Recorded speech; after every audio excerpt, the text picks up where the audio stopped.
No shit. You get yours and we get ours, you motherfucker. You don't even do the shit weekly, you bastard. Oh, God, how good it must be to be him. You know what?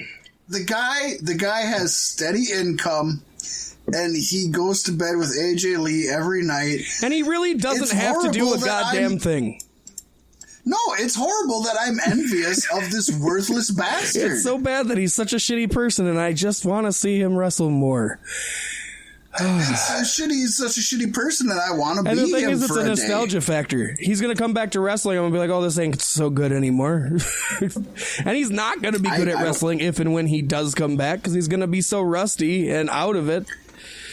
Paystee, like a fucking month ago, I made that argument. You argued against me. I'm happy that you're finally turning to that. I say these things, but I don't mean them. I love CM Punk, and I can't wait to see him in the ring. He's gonna suck when he comes back, if he comes back. Paystee, anyways, to finish this up, Colt Cabana's side must respond to the countersuit by July 3rd. I hope he sues him for like $65 million. Just throw some outrageous counters. The worst part is this is going to keep going on and on and on and on, and they're going to settle for a, quote, undisclosed amount, and we'll never know what the fucking end is.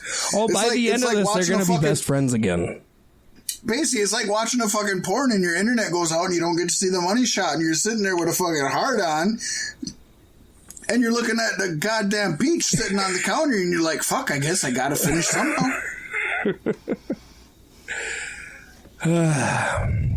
Speaking about disappointing finishes, or fucking a peach.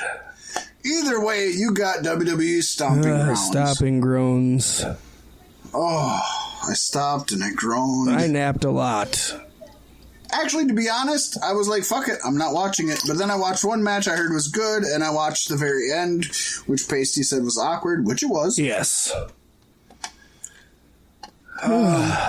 Before we get into this, Paystee, just give me a little bit about the show. Yes, WWE's first ever Stomping Grounds pay-per-view had attention-grabbing low attendance. And we shared these photos on our Facebook page. Just if you haven't seen them yet, like, it's so sad. Yes, at the Tacoma Dome in Tacoma, Washington, the home of Daniel Bryan. You'd think him being there would have some kind of a play. But it didn't. Other than the fact that he had a very face reaction to the crowd, and it was fun.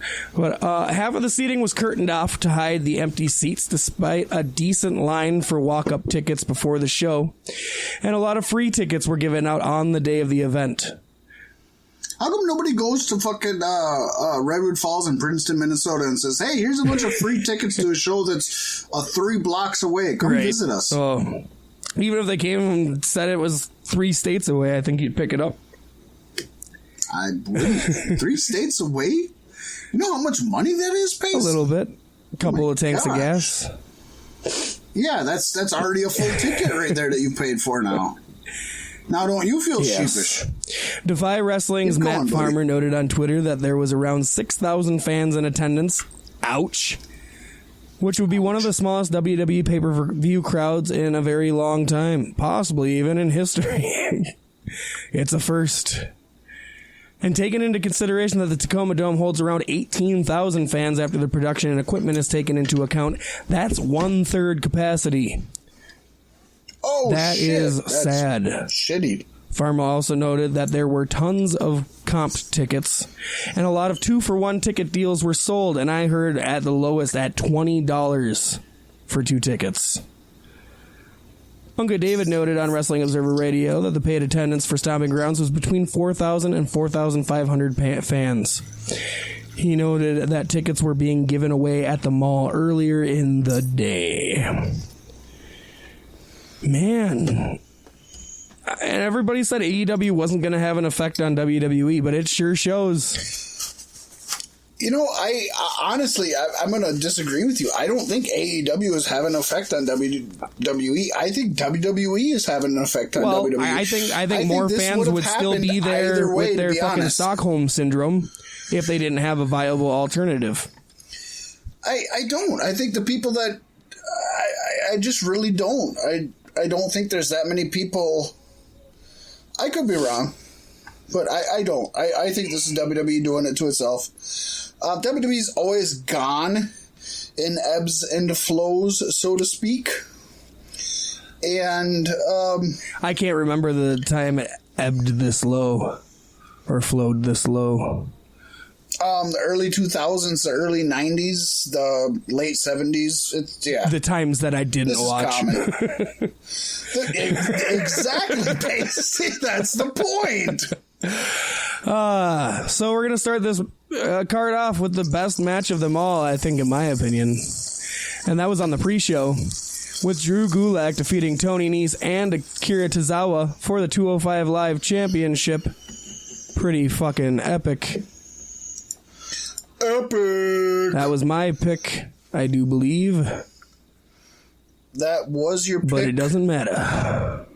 It doesn't matter. I didn't watch the pre-show. Again, I watched one match and then the end, so that was it. I caught just the end of the pre-show. I've heard that this match is really good. Very much so, from what I saw. I did not see the whole thing, but I did see the finish. I wouldn't mind going back and watching this, but I ain't gonna lie, with how much wrestling we have to watch, this is never gonna come up on my radar again. So I'm sorry to Gulak, Nese, and Tozawa, who probably put more into this than 90% of Vince's backstage staff that got paid 90% more than they did. But that's your choice. You have to decide if you want to stay on the pre-show or if you want to go to AEW, MLW, Impact, whatever. Yes.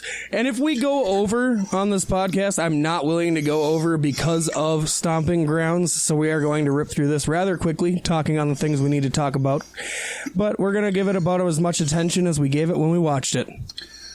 So let's just knock through it then. I'm down with that because I didn't watch it. Becky Lynch defeated Lacey Evans in a match that I kind of just started to doze off partway through.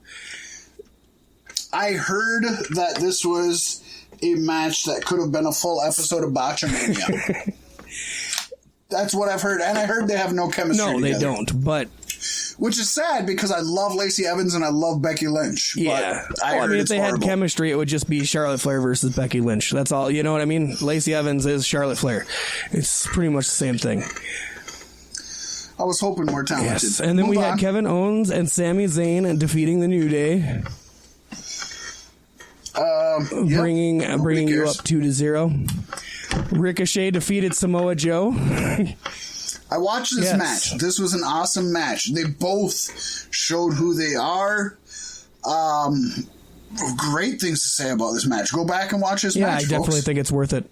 Overall, I don't think this pay-per-view was awful. I just don't think it's worth your time. I think the matches across the board were pretty decent. There was some stinkers, but across the board, it was all right.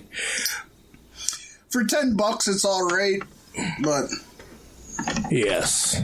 I didn't. Why don't you bring in our next one? We got Daniel Bryan and Eric Rowan defending their tag team championships against Heavy Machinery. Now, I did hear a few positive things about this one. The only problem is, I've even heard that people who watch WWE said that WWE has not given them a reason to care about either Daniel Bryan and Rowan or Heavy Machinery. You know, I thought this was a really, really good match. I didn't expect it, but Heavy Machinery is very entertaining. Otis more so. I think if they ever split, Otis is going to be a huge comedic act, but he'll be a huge star in his own right. He's very entertaining to watch. Milo and Otis. And I like the...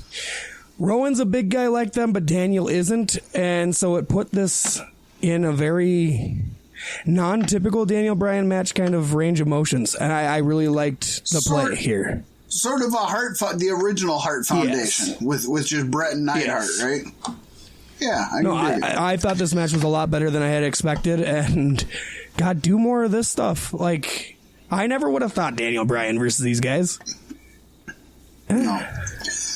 Next, we had Bayley defending her championship against Alexa Bliss. This is basically a retread of their old feud that didn't work before. Only Bayley is the champion and Alexa isn't. Didn't hear good things about this one. Roman Reigns defeated Drew McIntyre, and Paystee and I both said there's no fucking reason for Roman Reigns to defeat Drew McIntyre. But so he did. Fuck you, Roman Reigns. Go to bed. Oh, I hope you get answer, Roman Reigns. Done that. There, I said it. Kofi Kingston defended his title against Dolph Ziggler. That's good. As we mentioned last week, Dolph Ziggler gave up titles. He doesn't need to fucking win them. This was a pretty good match. I had hoped that with Kofi Kingston and Dolph Ziggler, nobody would try to escape and they would just keep the match in the cage and have a solid match in the cage. We almost had that. I heard the actual end was good. What did Kofi, dive through the door or something? Ziggler was dragging himself out, arms first, army crawling, and Kofi just kind of dove through the ropes to win it. Cool. That's it was good. after Ziggler hit him with, I think Ziggler hit him with 2 or 3 super kicks beforehand. Still, that's cool. That's Kofi's MO, so it's cool that he went it that way. I like that. But I would have much preferred a finish in the ring and maybe a submission finish.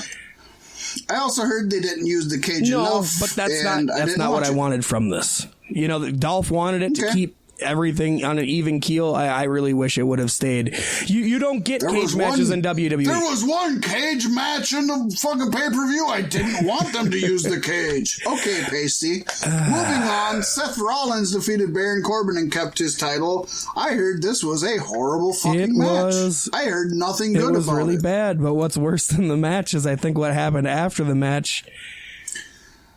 Seth Rollins was really seemed Did you like... see, you see the fucking love in his eyes when he's gazing at her? Well, he said, at least one time he was like, come on, let's do it. Vince really wants you to kiss me in the ring. Come on, let's do it. He's trying to get Becky to kiss him. He wouldn't kiss him. Becky just slaps him on the ass. Baron Corbin made...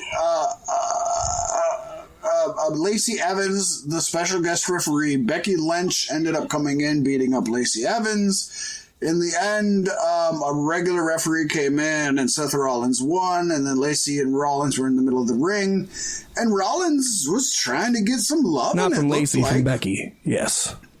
Well, no, from the other ref. Whatever his name is. He was trying to get some ref love, and he wanted some zebra action. He's into that beast, yeah. No, I'm just kidding. Yeah, he was trying to get some love from Becky Lynch, and she kind of shut him down. And you know it's because he's Vince's boy, because Seth Rollins came out with some fucking tweets this week. I was like, holy shit, you're sucking the dick of the company real hard. Oh, we haven't even talked about I don't know if we'll have time to talk about Seth and Will Ospreay, but it's a big sad. thing. Everybody listening probably knows about it. It's sad, because we all know Seth is a guy who should be giving props to these guys. And I think he is. Yeah, no. Now that he's the top guy, Vince is talking through him, and Vince wanted them to kiss because he wants that to be the big thing, and Becky wants to remain, liable on her own. It's John Cena, Nikki Bella all over again. Except Nikki Bella has a fucking cyst on her brain. Super props to Becky Lynch for not kissing him. It would have been cheesy as fuck. It would have been. Honestly, I hope they don't stay together for long because it's just going to be bad. I hope they do in reality. I don't know about on air, but in reality, the problem is it's already been brought on air, so it's like no matter what, Vince is always going to draw attention to it. The important thing, Paystee, Mac 6, Paystee 5, you lost again. Lose again. So we're trying to end on a solid note here, folks, and we have the AEW Fyter Fest predictions. This should be an awesome show. We're hoping it's an awesome show. Let's have it be an awesome show. Well, we want it to be a great show. So we got 3 pre-show matches. What is it? What the fuck are pre-show matches on a free fucking pay-per-view, Paystee? I don't know. I don't know. I don't fucking know either. We're gonna find out, apparently. But we have 3 pre-show matches officially. We got Kylie Ray versus Leva Bates. This just came up in the last less than 48 hours, Paystee. Yes. I definitely have not heard of this match yet. I did not have my pick cast. You didn't even pick your cast. But I've casted my pick as of now, and I'm going with Leva Bates because blue pants. Blue pants? Fuck yeah. Kylie Ray took the pin at the last pay-per-view. And losses and wins do matter. I don't know if that counts on a pre-show, though. Yeah, who knows? And who knows if they will in the long run. We hope they will. They say they will. But with that being said, I think Kylie Ray is someone to push. And I think Leva Bates is somebody to put in their show and have a name for somebody to beat that they